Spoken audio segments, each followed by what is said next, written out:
Morena presentó a legislación una iniciativa sobre regularización de cultivo, producción, distribución y de venta de marihuana para toda la nación.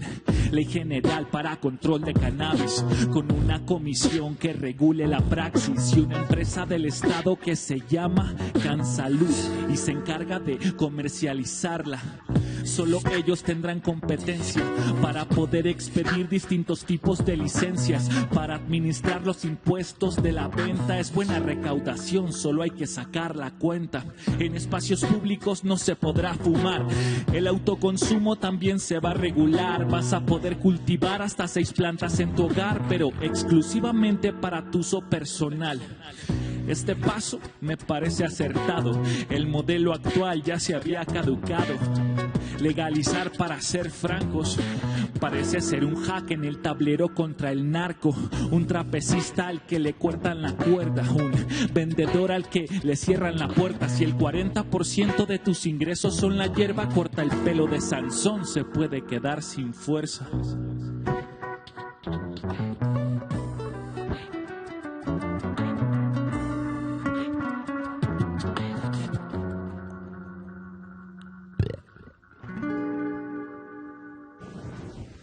Gracias a Dan Yeraca por esta clase de ética rapeada.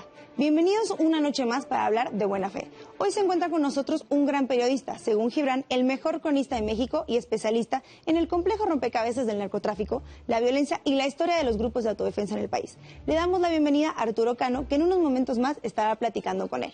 Pero antes, vamos a ver algo de lo que opina la gente acerca de la aplicación de la ley de amnistía a las personas injustamente encarceladas. Pues yo pienso que a ellos sí los deben que perdonar, porque ellos lo hacen desgraciadamente por dinero, lo van por mentiras, hacen las cosas por mentiras, y pues que a ellos sí los perdonen, pero ver bien el caso, y a los demás que en realidad deben que estar en la cárcel, a eso sí, de plano no, que son los políticos. Pues yo creo que es favorable para ellos porque muchas veces están obligados por la necesidad que tienen en sus regiones, que no hay suficientes oportunidades para ellos. Entonces no lo hacen con mala intención, sino por necesidad. Yo creo que está favorable. Bueno, en el caso de los presos políticos, ahí sí yo no estoy de acuerdo. Realmente hasta ahorita no se ha visto algo claro en cuanto a la investigación real, pero en la parte de los campesinos pues ha sido una desorientación, ignorancia, tal vez por necesidades de dinero. Ahí sí encuentro una diferencia. Entonces tal vez podría ser amnistía para los campesinos, pero para los políticos no. Pues yo sí estaría de acuerdo con ellos porque realmente son personas que están como una secuencia colateral en relación a esa situación. ¿Por qué? Porque el campo fue abandonado durante mucho tiempo y sobre todo más que nada que ellos se vieron obligados a eso porque realmente pues los gobiernos que nos antecedieron a pura corrupción. Ese es el problema.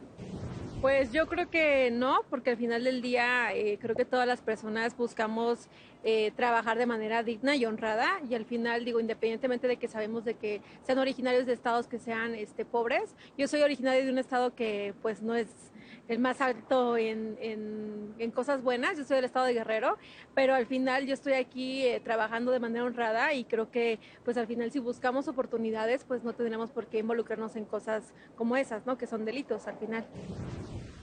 Vamos a una pausa, quédese con nosotros, regresamos.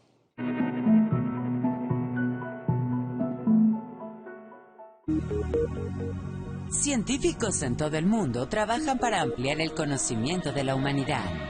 Los ingenieros desarrollan aplicaciones prácticas de nuevos hallazgos. Conoce los más recientes avances y descubrimientos del planeta. Saber más. Martes, 19:30 horas.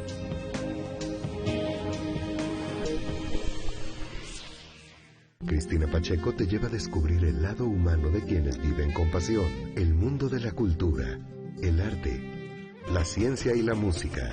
Como siempre, emocionadísima de volver a encontrarlos aquí en nuestro estudio de Canal 11. Conversando con Cristina Pacheco, viernes 20 horas.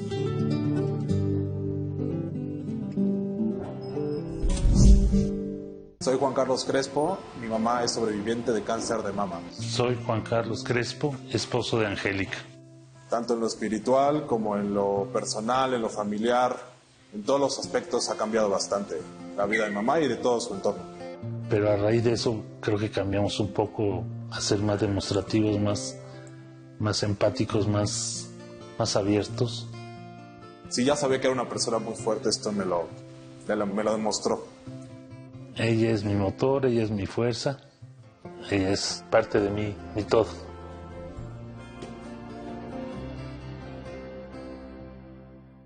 ¿Sabías que en México existe una línea única para llamadas de emergencia? Sí, es 911 y es muy sencillo usarla. Si hay una emergencia por peligros de origen natural, marca 911. Si eres víctima o testigo de un delito, marca 911. Si necesitas atención médica urgente, marca 911. Es gratuito, 24 horas al día, los 365 días del año. Marcar el 911 puede marcar la diferencia. Secretaría de Seguridad y Protección Ciudadana. Gobierno de México.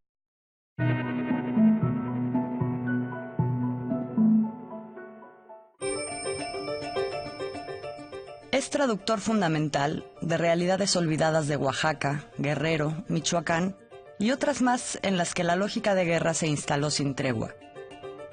Tan capaz de retratar la frivolidad de lo público como la profundidad del dolor en la pobreza cotidiana y la violencia sistémica.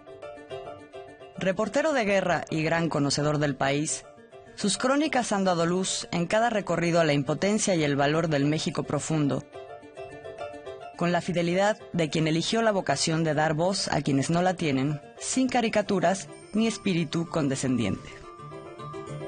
Esta noche, y luego de años de un serio trabajo de seguimiento a la historia y entramado de los grupos de autodefensa en Michoacán, Arturo Cano, periodista de La Jornada, habla de su labor y de los retos de esa compleja realidad en el nuevo escenario que plantea la política de López Obrador frente al tema. Buenas noches, pueblo televidente. Buenas noches, Arturo Cano.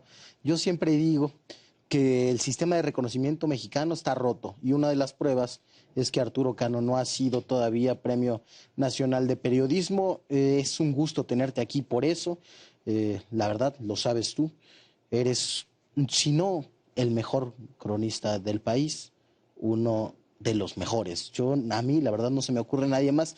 Así que es un gusto tenerte ahora en la televisión. Te agradezco mucho, Gibran, ese comentario, pero creo que los premios son una lotería, ¿no? Nada más. Sí, o un espacio de cabildeo, a veces. También. ¿No? Quisiera hablar sobre tu experiencia como reportero de guerra. Lo hemos platicado algunas veces y sueles evocar dos experiencias. Una, desde luego, la michoacana, que puede ser una de las más publicitadas en el mundo, ¿no? Incluso por documentales extranjeros, etcétera, etcétera. Y otra, la tamaulipeca. Me acuerdo que dijiste que Tamaulipas se cuece aparte. Yo creo que, sin duda, cualquier periodista que haya estado en Tamaulipas, ya no hablemos de los colegas que viven ahí, te puede decir que algunas zonas de esa entidad son los lugares donde mayor miedo ha sentido, donde mayores precauciones ha tenido que tomar. Pongámoslo así, uno puede andar en Ciudad Juárez con todos los riesgos que implicó, sobre todo en algunas épocas, pero aún así podía acercarse al lugar donde había ocurrido una balacera. En Tamaulipas eso era imposible, ¿no? Se crearon en esa entidad lo que llamamos las zonas de silencio, ¿no? Muchos de los colegas locales no podían ni siquiera publicar la información más simple de la nota policíaca, ¿no? Sí, hay muchos silencios en toda la guerra contra el crimen organizado, todo este proceso que hemos vivido los últimos más de 10 años ya. Y tú has documentado algunos. Por ejemplo, en Michoacán, matanzas de decenas de personas de las que no se da cuenta. Hay otras que han sucedido en este tiempo como Allende, en Coahuila, y seguro que hay muchas otras que no conocemos. ¿Cuáles fueron los hechos más terribles de los que te has enterado y que no han tenido debida difusión en los medios, que ni siquiera se han examinado? Yo creo que ya casi todos los hechos terribles han, al menos de los que hemos podido tener conocimiento, han sido examinados, han sido abordados por los trabajos de valientes colegas que se han ido a meter en esos lugares, que han reconstruido historias, que a pesar del paso de los años no han dejado que quede en el olvido, por ejemplo, sucesos como el de Tamaulipas, en el caso de Allende, Tamaulipas, que tú señalabas, ¿no?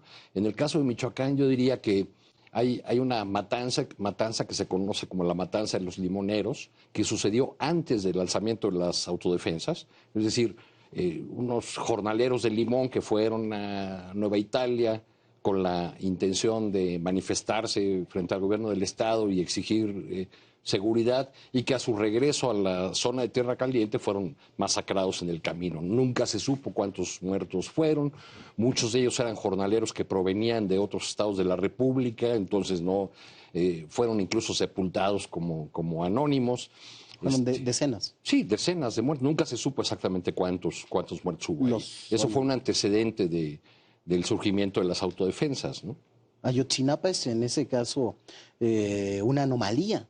En realidad estamos llenos de masacres, de muertos sin nombre, de cosas terribles que no se fijan en la conciencia colectiva. Creo que en gran medida es porque no hemos sido capaces de explicarnos que hay una nueva normalidad. En el caso de Michoacán, tú has relatado esa nueva normalidad, ese nuevo orden violento. Se han vuelto una misma cosa, todos en, digamos, la sociedad michoacana y el entramado violento. No es una cosa contra la otra. En Michoacán y en todas partes del país ocurrieron dos fenómenos simultáneamente. Uno, la irrupción de todas las maldades del modelo neoliberal y el abandono de las responsabilidades del Estado. Cuando estuve ahí en 2010, por ejemplo, recogí muchos testimonios de cómo los templarios habían creado un sistema de justicia paralelo en el que la gente confiaba y al que acudía ante la ineficacia de las autoridades. Incluso una señora que no recibía el gasto o alguien que era maltratado en el seno de la familia, acudía a la justicia templaria y ahí recibía una solución expedita que el sistema judicial mexicano no le ofrecía. El Estado abandonó todo, o sea, no, decía un presidente municipal, decía mi abuelita la última vez que se construyó aquí una escuela preparatoria o un hospital, ¿no? Se abandonó completamente al campo. Michoacán se fue vaciando, es uno de los estados con mayor migración, pero paralelamente el crimen organizado se fue ocupando todos esos espacios que el Estado, que las administraciones que fueron pasando dejaron abandonados. Entonces, cuando vinieron a darse cuenta y quisieron retomar eso, primero lo hizo Felipe Calderón, oriundo de Michoacán, con una estrategia de retenes, de miles de hombres, de vuelos por todos lados, tanquetas, en fin, un despliegue enorme que no sirvió absolutamente de nada. A petición de Lázaro Cárdenas, ahí empezó la guerra. A petición de Lázaro Cárdenas, ¿no? Que había encontrado un panorama de total descomposición y que había encontrado, o que se estaba dando cuenta de cómo el crimen organizado ya hacía de las suyas, no solamente con este sistema de justicia paralelo, sino que se metía en las candidaturas, en los nombramientos de los funcionarios municipales, digamos, en todas las esferas de la vida pública de Michoacán. Lo de Calderón en ese año fue un desastre. Lo de Peña Nieto fue una continuación de ese desastre con la intervención directa de su gobierno para la creación de las autodefensas. Fueron a Tepalcatepec y a La Ruana a buscar a los valientes que quisieran meterse a esa aventura, y no es por eso extraño que la primera acción de las autodefensas en Tepalcatepec haya sido la detención de los líderes templarios de la localidad, que fueron inmediatamente entregados a elementos del ejército que estaban esperando afuera. ¿El gobierno de Peña Nieto inventó a las autodefensas? Yo creo que fue un proceso muy complejo en el que tuvo mucho que ver el gobierno, pero había un gran descontento popular. digamos, había una base social para hacer posible las autodefensas, porque los templarios habían crecido tanto, su estructura se había vuelto tan complicada y demandaba tanto, que comenzaron a extorsionar a todos. O sea, incluso los pobres jornaleros de limón, que solamente cortan limón cuando les dan permiso los delincuentes, tenían que pagar cuota. ¿Y de qué le servía al gobierno de Peña Nieto inventarse los autodefensas?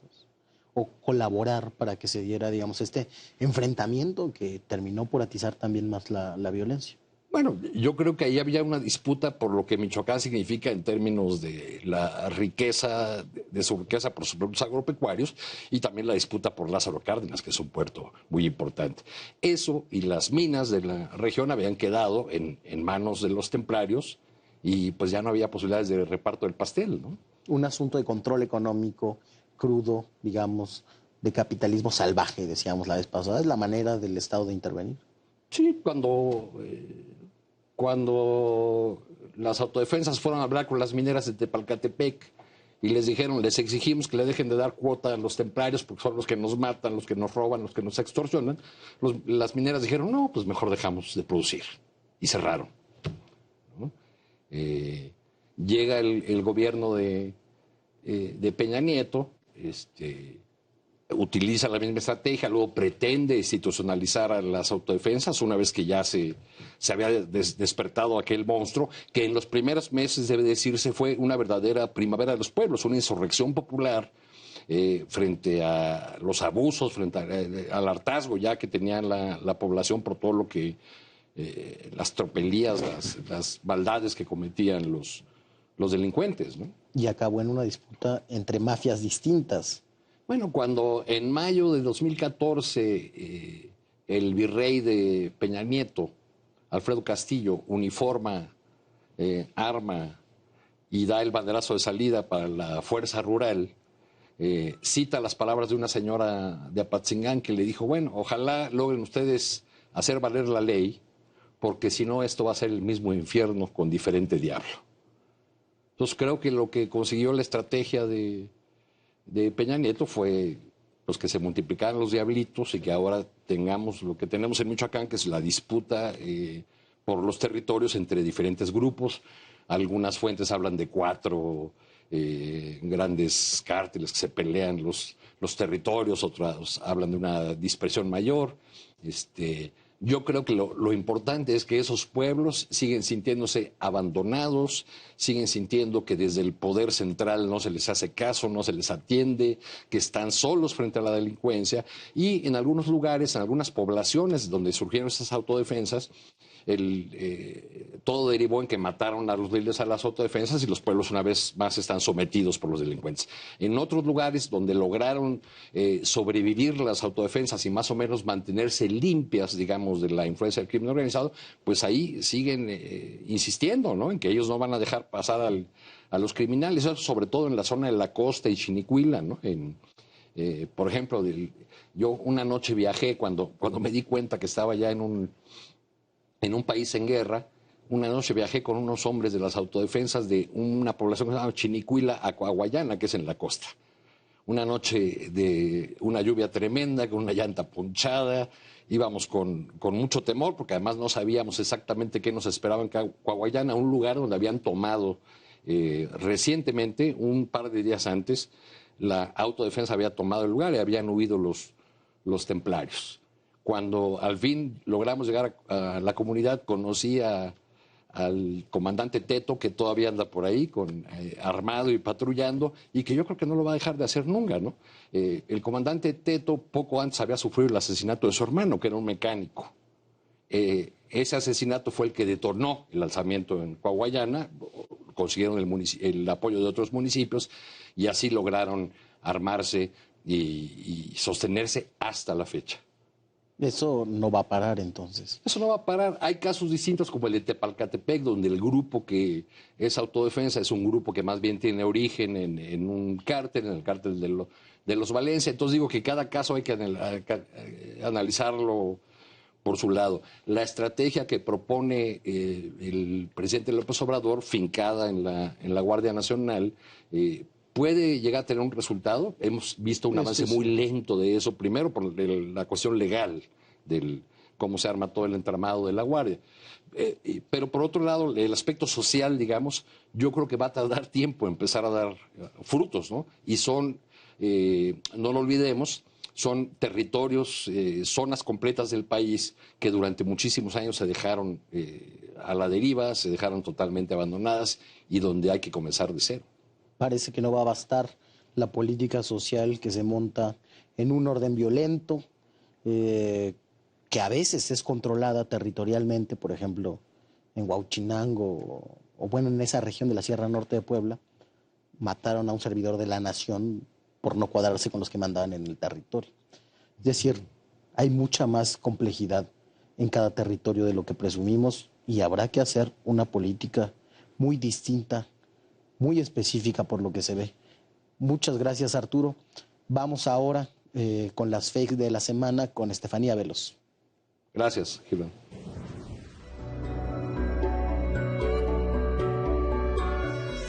Les doy la bienvenida nuevamente a nuestra sección de fake news que nunca faltan. Ya ves, en algunos medios de comunicación son especialistas en sembrarlas, como en esta que se difundió acerca del programa Sembrando Vida. Ahí les va. Sembrando es un programa social con el que el gobierno de México ofrece a campesinos un incentivo de 5,000 pesos al mes por incorporar una parcela de 2.5 hectáreas para el cultivo de árboles frutales y maderables. A esta cantidad le restan 500 para el ahorro. A esos 500 le restan 50 para el Fondo de Bienestar al que tienen acceso. La cifra contrasta con los 2.750 pesos que al año reciben los campesinos para registrar una parcela al programa por pago de servicios ambientales, con el que conservan ecosistemas forestales. Mucho se dice acerca de los programas de desarrollo que implementa el gobierno, pero a este se le culpó específicamente de ni más ni menos la deforestación del país. Así, por ejemplo, Radio Fórmula recuperó en julio, 4 meses después de que la noticia falsa hubiera sido difundida y aclarada por la Secretaría de Bienestar, la versión de que había comenzado a reportarse que el programa propiciaba la quema o tala de la selva, por ejemplo, en Quintana Roo, y era para recuperar la especie de siembra y recibir el apoyo, incluso a costa de haber talado árboles de gran talla y antigüedad, igual que como había sucedido en Veracruz. ¿Qué fue lo que pasó en Veracruz? ¿Qué recuperó Radio Fórmula? Todo comenzó con la asociación Calihaxan, que en voz de su coordinador Sergio Rivera aseguró que había localizado un problema de deforestación en las comunidades de la sierra de Totonacapan, pues los dueños de las parcelas supuestamente habían talado árboles para que sus tierras pudieran entrar al programa Sembrando Vida. Para aumentar la credibilidad de las acusaciones mediante su página de Facebook, la asociación publicó unos videos para evidenciar la deforestación. Reforma produjo esta información bajo una nota que tituló "Deforestan para reforestar". En respuesta a la nota del diario Reforma, la Secretaría de Bienestar informó que el propietario del predio ubicado en la sierra de Totocanapan, que hace alusión a la asociación de Calihaxan, no estaba registrado en la base de datos del programa Sembrando Vida y que el motivo del derrumbe de los cultivos no correspondía al trabajo de los técnicos del programa. De acuerdo con la dependencia, los facilitadores de Sembrando Vida en el municipio de Coyucan, Veracruz, confirmaron que ninguno de los productores en cuestión había llevado a cabo la destrucción de los terrenos y que al referirse a la declaración de la asociación de Calihaxan, explicó que el informe presentado por Santiago Cabrera, facilitador en Veracruz, se encontraba el testimonio de Miguel García Jiménez, propietario del terreno donde este aseguró no formaba parte del programa Sembrando Vida. El propietario también explicó que llevó a cabo el proceso de roza y tumba, debido a que su terreno había un cafetal viejo que no generaba ingresos para la subsistencia de su familia, por lo cual decidió sembrar pipián y maíz. La Secretaría ofreció desde aquel momento, es decir, desde marzo, evidencia para que las declaraciones realizadas en la publicación, así como señaladas por la asociación, no eran exactas en cuanto a su relación con el programa Sembrando Vida. Sin embargo, Radio Fórmula no tuvo menor empacho en reproducir su versión meses después, como si nunca hubiera sido aclarada. Quizá fue mala fe. Quizás solo fue la inercia de las redes, que son un caldo de cultivo para la simulación. El hecho es que fue mentira. Y con esto me despido, soy Estefanía Veloz, nos vemos el próximo lunes, pero antes vamos de regreso con Gibran.